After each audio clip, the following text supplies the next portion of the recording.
नमस्कार, मैं संजय राष्ट्रवादी। आज हमें साध्वी अरुंधति जी के साथ में, जो कि भारतीय सद्भावना मंच जो कि वैश्विक स्तर पर काम कर रहा है, और साथ ही साथ भारत में जो हमारे मुस्लिम भाई हैं उनकी घर वापसी के लिए बहुत ही जमीनी स्तर पर काम कर रहा है। आदरणीय हमारी श्रद्धा अरुंधति जी, जिनको हम सभी कल्पना दीदी के नाम से जानते हैं, और दीदी जी इस मंच से काफी समय से जुड़ी हुई है। इंद्रेश जी के मार्गदर्शन में ये मंच काम कर रहा है। मैं दीदी आपसे जानना चाहता हूँ कि भारतीय सद्भावना मंच का ये स्थापना जो आपने की है, ये क्या सोचकर की है? क्या यही हमारे मुस्लिम भाइयों की घर वापसी को लेकर के है, या इसका और भी कोई रूप है जिस रूप में आप इसको काम कर रहे हैं और आप इस मंच का? देखिए, कुछ बातें ऐसी होती है जो मुसलमानों की बातें अपनी भारतीय संस्कृति से ही टकराती हैं। जैसे उन लोगों के यहाँ कहा गया है खुद में ही खुदा है, और हमारे यहाँ भी कहा है कि हमारे अंदर घट घट व्यापी है ईश्वर, हमारे ही अंदर है। इसको आत्म ज्ञान भी कहते हैं, ब्रह्म ज्ञान भी कहते हैं। खुद को ही जानो, स्वयंभू बनो, अहम ब्रह्मास्मि, ये चीजें भी मिलती हैं। और जब भारत में जन्म लिया है तो गली मोहल्ले हमारे पंडित मंदिर में से भी आवाज आती है कि प्राणियों में सद्भावना हो और विश्व का कल्याण हो। हमारे यहाँ एक नामदेव का भी जिक्र आता है कि कुत्ता उनकी रोटी लेके भागता है। वो सन्यासी थे, गत्तर सेक रहे थे, तो पीछे वो घी की कटोरी लेके जा रहे हैं और कह रहे, हे भगवान, आप रूखी रोटी ना खाओ, कुछ घी तो लगाओ। कैसा रूप बनाया तूने स्वान का, और मुझे ओढ़नी उड़ा दी है इंसान की। तो उन्होंने कुत्ते के अंदर दर्शन किया है। हमारे दत्तात्रेय ने भी कई चीजें ऐसी बताई हैं कि हम सीख सकते हैं, तो कितनों से सीख सकते हैं। 100-150 गुरु उन्होंने बताए हैं, हम हर किसी से सीख सकते हैं। उसका नाम है सनातन। और हमारे मुस्लिम भाई भी जो बेसिक चीजें तथाकथित जो उनके धर्म गुरु उन्होंने छिपाई हुई है, उन्होंने ये कहा है कि हमारे जो पैगंबर जो प्रॉफिट साहब हैं, उन्होंने कहा है कि जिस देश में रहते हो, जिस राष्ट्र में रहते हो, उस राष्ट्र की अपनी संस्कृति होती है, उसको फॉलो करो। और उसकी संस्कृति की रक्षा के लिए अगर आपको कुर्बानी भी देनी पड़े तो वो आधी जन्नत है। उसको उसमें उर्दू में या फारसी में है हुब्बुल वतनी निस्फुल ईमान। अब जो उन अपने यहाँ जो एक जिन्होंने फांसी दी थी अशफाक भाई, उन्होंने भी कहा कि हम मुस्लिम धर्म में पैदा हुए हैं। अगर हिंदू मानने वाले होते तो हम बार बार यही कहते कि हम इसी देश में जन्म लेंगे, बार बार राष्ट्र की रक्षा के लिए बार बार अगर कुर्बानी भी देनी पड़ी तो देंगे। ये है इस्लाम धर्म। तो इस्लाम धर्म अगर शुद्ध माने तो इस्लाम धर्म कहीं भी हमसे अलग नहीं है। एक धर्म कट्टरता का होता है तो वो रावण भी पुलस्त्य के और वशिष्ठ ऋषि के नाती थे, बेटे थे, और वो रावण बन गए। वही कंस के घर में हमारे कृष्ण जन्म ले लेते हैं, वही हिरण्यकश्यप जैसे असुर के घर में हमारे प्रहलाद जन्म ले लेते हैं। तो अगर मुस्लिम भी हैं, तो अगर अब्दुल कलाम के जैसे हैं तो हमारे लिए पूजनीय है। तो अधर्म किसी भी धर्म में आके होता है तो उसका सफाया करना इस सनातनी भूमि का काम है। इसलिए जब हम श्रीनगर गए, जो एक इमेज बनी हुई थी कि पंडितों का कत्लेआम हुआ है, कट्टर इस्लामिक हैं, जब वहां जाके उनसे सत्संग हुआ तो उन्होंने कहीं इस्लाम नहीं कहा, उन्होंने कहा हम सूफी हैं। हमारे यहाँ कहते संत हैं, फरीदुद्दीन हुए, निजामुद्दीन औलिया हुए, राबिया हुई। जो आद्य गुरु शंकराचार्य ने अपने वक्तव्य और ज्ञान हमें दिया, वही फरीदुद्दीन ने दिया है। इसलिए हमने अपनी भारतीय सद्भावना मंच के नाम से धर्म और अधर्म दो ही जातियां बताई हैं। जाति दो ही हैं, और हमारा जो असली धर्म है वो मानवता है। जो हमारी भारतीय संस्कृति में कहा गया है, परहित सरस धर्म नहीं दूजा, पर पीड़ा सम नहीं अदमाई, हमारे तुलसीदास ने लिखा है। और यही कुरान शरीफ में लिखा है कि पड़ोसी भूखा हो तो हमारा खाना खाना हराम है। ये नहीं लिखा कि पड़ोसी मुस्लिम है कि हिंदू है कि सिख है ईसाई है, ये कतई नहीं लिखा है। पहला वाक्य कुरान में यही आता है, रब्बुल आलमीन, रब सबका है, रब केवल मुसलमान का नहीं है। 99 नाम मोहम्मद साहब ने ऊपर वाले के बताए हैं, उसमें सभी में करुणा है, रहमत है, किसी में ये नहीं है कि सर तन से जुदा कर दिए जाए, ये नारे कहीं नहीं लगाए।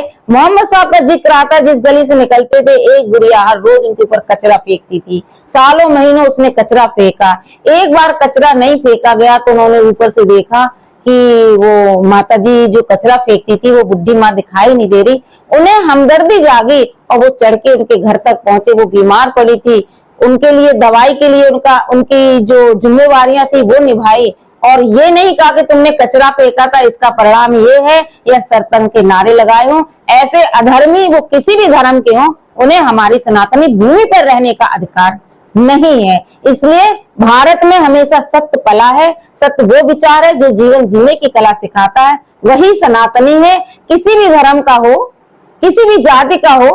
गुरु नानक ने भी एक बहुत सुंदर बात कही है कि एक नूर से सब जग उपजा, कौन भला कौन बंदा, यही शंकराचार्य ने कहा, यही बुद्ध भगवान ने कहा, अप दीपो भव, यही धीरेन्द्र शास्त्री जी कह रहे हैं, यही सत्य को जगाने की आवाज धीरेन्द्र शास्त्री ने कही। और जिनको सत्य नहीं हजम हो रहा है, जिनकी इच्छाएं, कामनाएं, वासनाएं फलीभूत नहीं हो रही, वो सनातन का नाम लेकर के रावण की तरह भेष धारण कर लिया साधु का और संस्कृत रूपी सीता का हरण करने का प्रयास कर रहे हैं। उनको मिर्ची लग रही है, उन्हें बाउंड्री से बाहर किया जाए या उनसे आग्रह किया जाए आए और बाबा बागेश्वर धाम से माफी मांगे। मेरा बस इतना ही कहना है। दीदी, भारतीय जो आपका मंच है, सद्भावना मंच है, ये किस स्तर पर और इसकी गतिविधियां जो काफी राष्ट्रीय स्तर पर चल रही है, तो श्रीनगर में और कश्मीरी क्षेत्र में जहाँ पर बहुत आपका ये सद्भावना मंच सक्रिय है, तो वहाँ कुछ गतिविधियां आप उसके बारे में बताएं, आपकी कैसे वहाँ पर आप लोग काम कर रहे हैं। जब मैं उनसे बात करती हूँ तो कभी ये नहीं कहते कि हम हिंदू नहीं है। जब हम उनसे बात करते हैं तो कश्यप ऋषि की बात पहले होती है। जब उनसे हम बात करते हैं तो आदि गुरु शंकराचार्य की बात होती है, शारदा पीठ की बात होती है। पूरे श्रीनगर में दीपावली का आयोजन हुआ, आप लोगों ने मीडिया के माध्यम से देखा होगा। रक्षाबंधन पर हम गए थे लाल चौक, वहां डिब्बे में भर करके राखी ले गई थी। भाई साहब, मेरी राखियां कम पड़ गई, हमने सबको राखी भी नहीं बांध पाई। वो आज मेरे साथ खड़े हैं। स्थितियां परिस्थितियां कैसी भी रही होंगी उस समय, भय के माध्यम से वो कुछ नहीं बोल पाए, कनेक्टिविटी से हमको दूर रखा, आज वो साथ में खड़े दिखाई दे रहे हैं। आपसे मैं आग्रह करती हूँ, आप लोग जाइए, जब श्रीनगर जाइए बताना, हम बताएंगे कि असली भारत सनातनी श्रीनगर में पनप रहा है।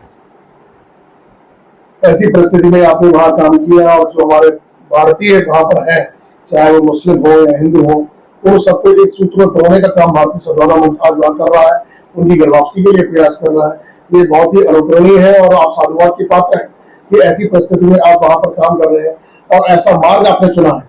सभी लोग एक सरल रास्ता चुनते हैं, ये हम पात्र हैं और मैं आपको स्वागत देता हूँ और बहुत ही आभार व्यक्त करता हूँ कि आपने कम से कम ये बीड़ा उठाया उनकी घर वापसी का, जो कि बहुत ही मैं समझता हूँ कि पुनीत कार्य है और उस पुनीत कार्य में ईश्वर आपके सहभागी बने, आपको आशीष दें और आप सफल हो, ये हम सभी की मनोकामना है। देखिए, वो लोग अपने घर में थे, अपने घर में जब अच्छे संस्कार पनपने लगते तो घर घर जैसा दिखाई देता है। घर को जन्नत बनाया, वो भारतीय संस्कृति ही बना सकती थी, वो घर में ही थे, बस माहौल बदला गया। वो हमसे कहीं दूर नहीं थे, क्योंकि जो बारामूला आज हम लोग कहते हैं कि आतंकवाद बढ़ रहा है, अगर आप पीछे जाएंगे तो बारामूला अवतार तो भारत के लिए था, सनातनी के लिए था। बड़ी बड़ी शिवलिंग खड़ी है, कोई हमारे पूर्वज ने नहीं बनवाए, उन्हीं के पूर्वजों ने बनाई है। आज उनकी वो सेवा कर रहे हैं, अपने को धन्य कह रहे। माहौल की वजह से उनकी आवाज अंदर दब गई थी, जो आप लोगों के माध्यम से, आपकी मीडिया के माध्यम से वो अपनी बात कह पा रहे हैं।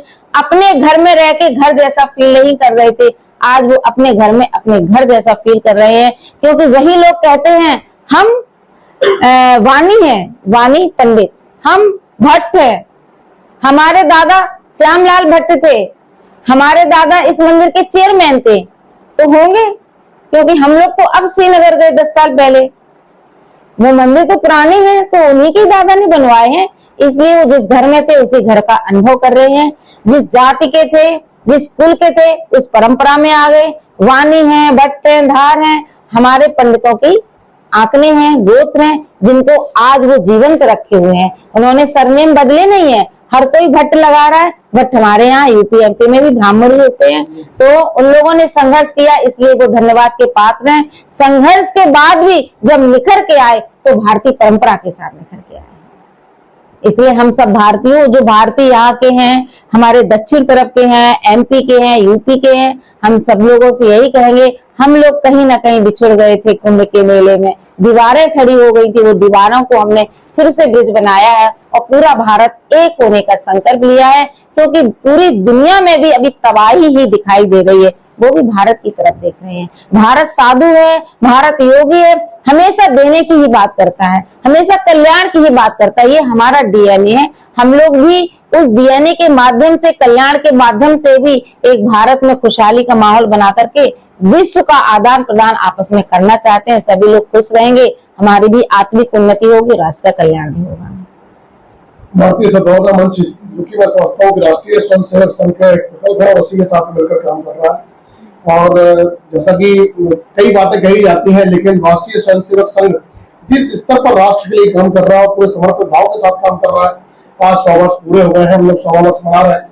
तो ऐसी परिस्थिति में आज संघ को कहां से सिर्फ 5 व्यक्तियों ने उसको प्रारंभ किया और आज 100 वर्ष बाद विश्व का सबसे बड़ा संगठन बना है।